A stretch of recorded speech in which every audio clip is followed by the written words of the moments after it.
Tidaklah ada satu hal pun yang terangkat ke langit yang lebih agung daripada nilai keikhlasan. Dan tak ada satu hal pun yang turun dari langit yang lebih agung daripada nilai taufik. Dan sesuai dengan kadar keikhlasan tersebutlah kadar taufik yang didapatkan oleh seorang hamba.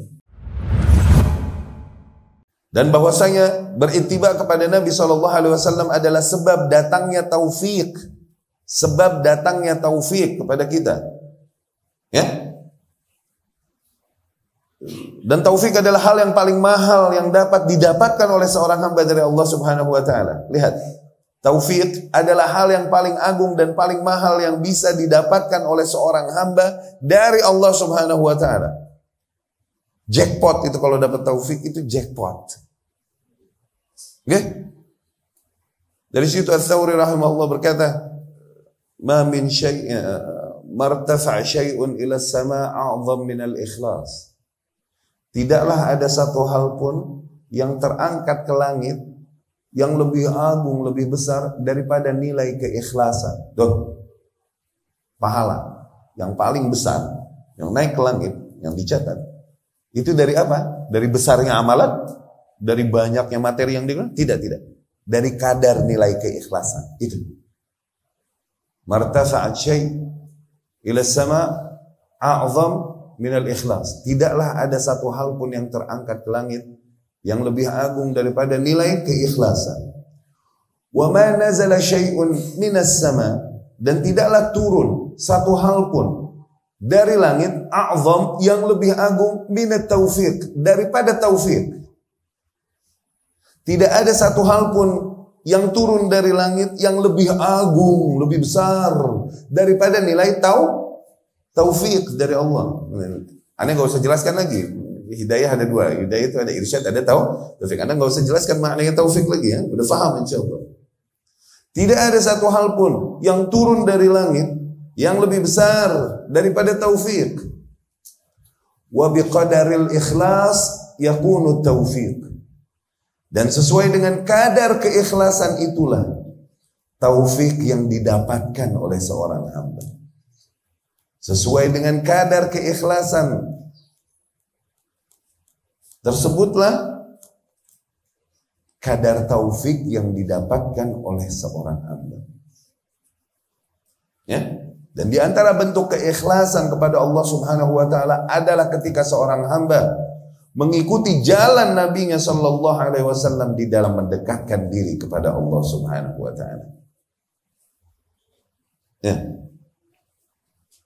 Jadi sekali lagi, tidaklah ada satu hal pun yang terangkat ke langit yang lebih agung daripada nilai keikhlasan. Dan tak ada satu hal pun yang turun dari langit yang lebih agung daripada nilai taufik. Dan sesuai dengan kadar keikhlasan tersebutlah kadar taufik yang didapatkan oleh seorang hamba. Ya? Maka maksud dari poin yang ini, bahwasanya bentuk iktidak kepada Nabi SAW bagaimanapun bentuknya adalah ibadah kepada Allah Subhanahu wa taala, dan beriktidak kepada Nabi SAW itu adalah sebab datangnya taufik dari Allah Subhanahu wa taala dan juga hikmah. Yani contoh yang datang dari Nabi SAW selalu yang paling bijak, artinya gitu. Selalu yang paling bijak, yang menjadi hikmah. Di mana hikmah adalah yang paling tepat, paling bijak. Fi'lu ma yanbaghi fil waqti alladhi yanbaghi 'ala al-wajhi alladhi yanbaghi. Hikmah adalah melakukan apa-apa yang selayaknya untuk dilakukan pada saat yang tepat untuk dilakukan dengan bentuk yang proporsional. Nah, di mana contoh yang paling hikmah, paling bijak tersebut ada pada contoh praktek Nabi sallallahu alaihi wasallam. Maka dengan berittiba kepada Nabi sallallahu alaihi wasallam, selain menjadi sebab taufik yang besar, juga di situ terdapat hikmah. Qala Sa'id bin Ismail Az-Zahid. Sa'id bin Ismail Az-Zahid berkata, "Man aqarra sunnah ala nafsihi qawlan wa fi'lan, nataqa bil hikmah." Barang siapa yang menegaskan yang sunnah pada jiwanya, baik dari ucapannya ataupun dari aktivitasnya, maka dengan itu ia hanya akan mengucapkan perkara-perkara yang hikmah. Wa man amara al-hawa ala nafsihi, dan barang siapa yang menjadikan hawa nafsunya sebagai kontrol bagi dirinya, nataqa bil bid'ah, niscaya ia hanya akan berucap perkara-perkara bid'ah. Lianna Allah yaqul, ini disimpulkan dari mana? Dari firman Allah Subhanahu wa taala, wa in tuti'uhu tahtadu. Allahu akbar.